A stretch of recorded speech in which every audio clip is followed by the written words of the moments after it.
Michael Fitzgerald is an author and historian who is an expert on Nazi occult activities and secret societies. He spent decades investigating and researching one of the most powerful groups, the Thule Society, and their activities.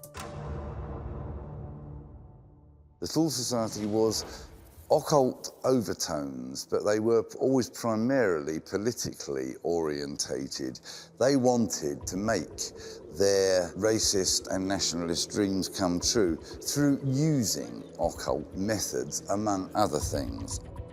There was all this foment of a strange romantic mixture of medieval Grail stories, Germanic folklore and bits of science fiction, all melded together with politics and with this huge desire to pull themselves out of this morass of well, kind of stagnation and despair that the German people were in, behind somebody who would be a focus.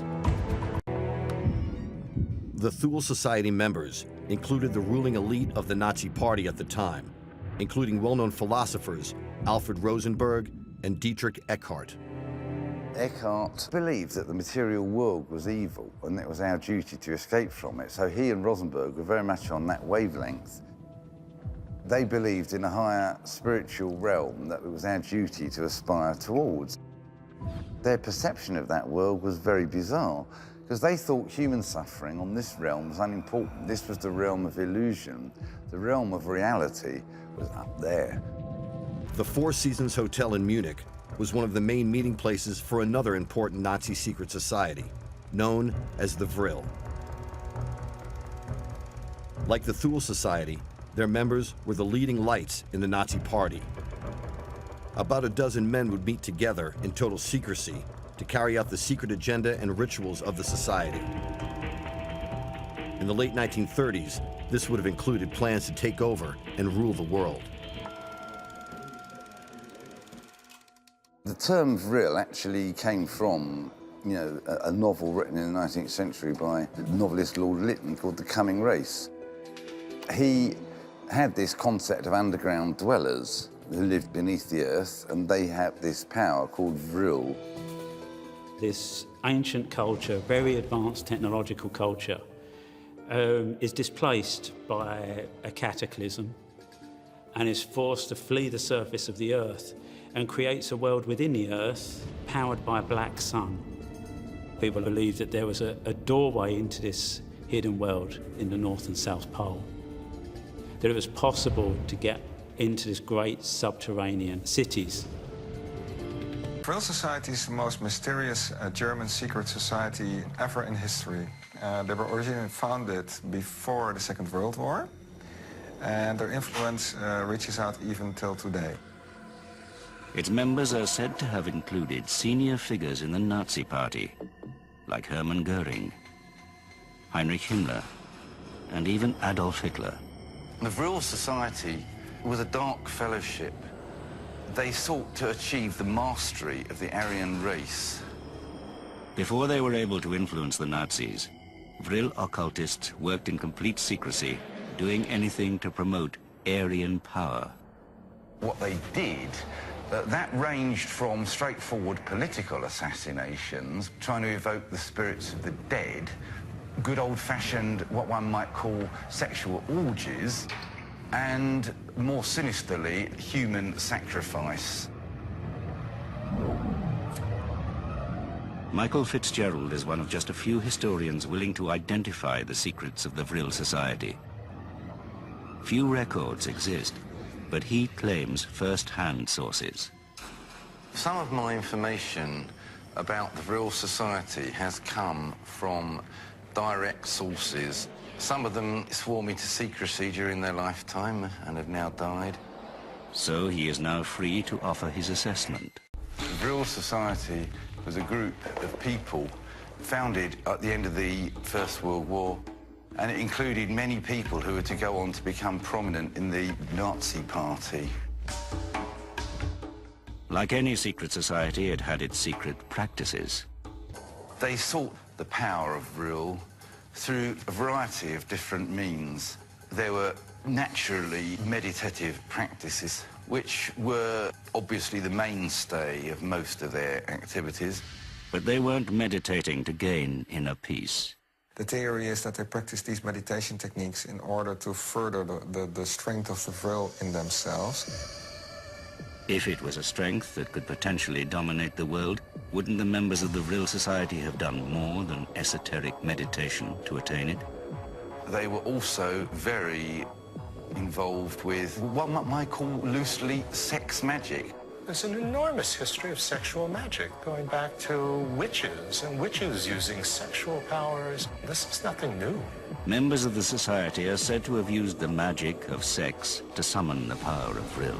There were some sexual practices that went on in the Vril Society. This carnal method of harvesting Vril was less magical and closer to an excuse for swapping partners. They were swingers. Group sex and meditation couldn't really be considered evil and were not exactly unique in the early 20th century. But the Vril Society may have had more sinister rituals.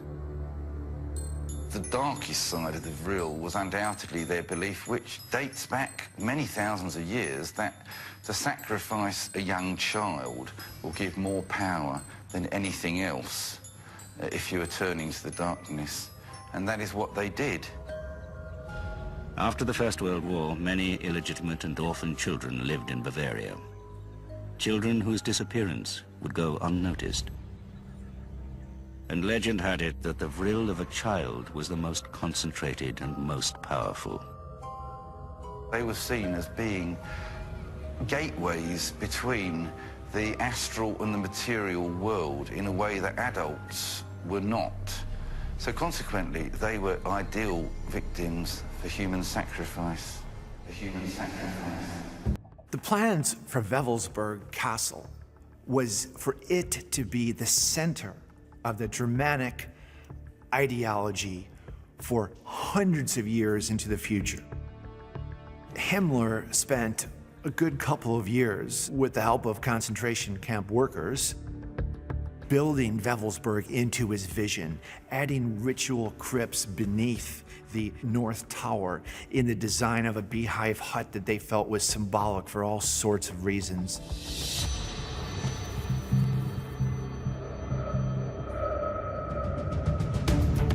Theo Pymans is a Dutch researcher and historian who is an expert on Nazi secret societies. He believes that Wewelsburg was at the heart of the Nazis' esoteric and occult beliefs. Himmler and his generals needed places for the development of their own esoterical philosophies. The SS had a number of castles, and they called them Ordensburgen. Translation of that is castles of the order. And each castle would have a specific function in order to train the generals and the high officers of the SS.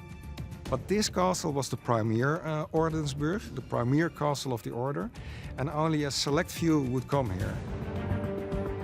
The Nazis used Wewelsburg as a training center for elite members of the SS. Around a dozen or so high-ranking officers would spend time here, immersed in secret rituals, pagan worship, and paying homage to the sacred northern gods. Nazi Germany won the war. Wewelsburg would only be a small part in a huge complex of what was to be the ultimate training school of Himmler's esoterical SS. This was not to be a training school for the soldier, this was a training school for the elite of the SS. This whole concept of striving for the higher man, the more evolved man, and they didn't just mean on the physical level, they meant literally on the psychological level. And they believed that through using these various techniques, they could raise the human race to a higher level. All of the rituals in Wewelsburg Castle was basically to instill this military, regimented ideas into their heads that they obeyed orders, they obeyed the Führer, they had no thoughts or feelings of their own. They were in themselves each the perfect Aryan warrior. We have one eyewitness account of a person who is inside this castle, who stumbles upon a room, who inadvertently opens the door and sees there 12 of his SS generals sitting there in strict silence and meditation. It's one of those rare glimpses that we see what Himmler really was about. Downstairs under the main chamber is a crypt personally designed by Himmler himself to his specifications. It was here, it's thought, that the most intimate and powerful secret society ceremonies took place. This space is the crypt beneath the North Tower in Wewelsburg, and this was to be Himmler's center of the world. Now, had the Nazis won the war, we could only imagine what kind of rituals they might have held here.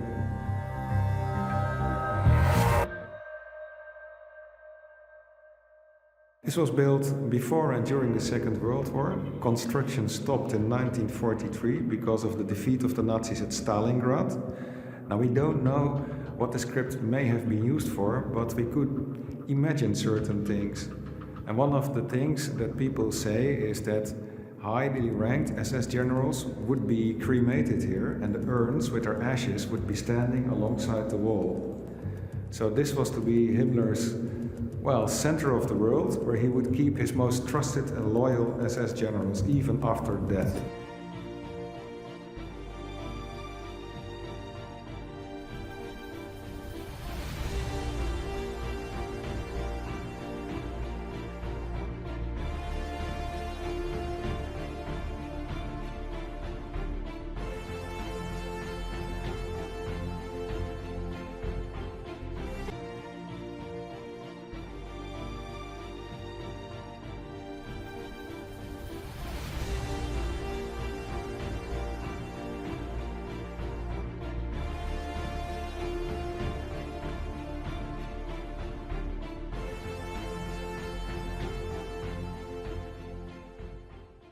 The concept of Vril was expounded in a book published in 1871 called The Coming Race, written by Edward Bulwer-Lytton. In that book, he describes an underground race called the Vrilia. And they have complete mastery of the Vril force. And with that, they can do almost anything. And he falls through a crack and finds himself in a subterranean world inhabited by a race of super beings called the Vrilia, who live down there. They believed that their ancestors lived underground and were ruling the world from underneath the ground. Now, when the time is right, they would come back and make their rightful claim to society and rule the world above ground once more.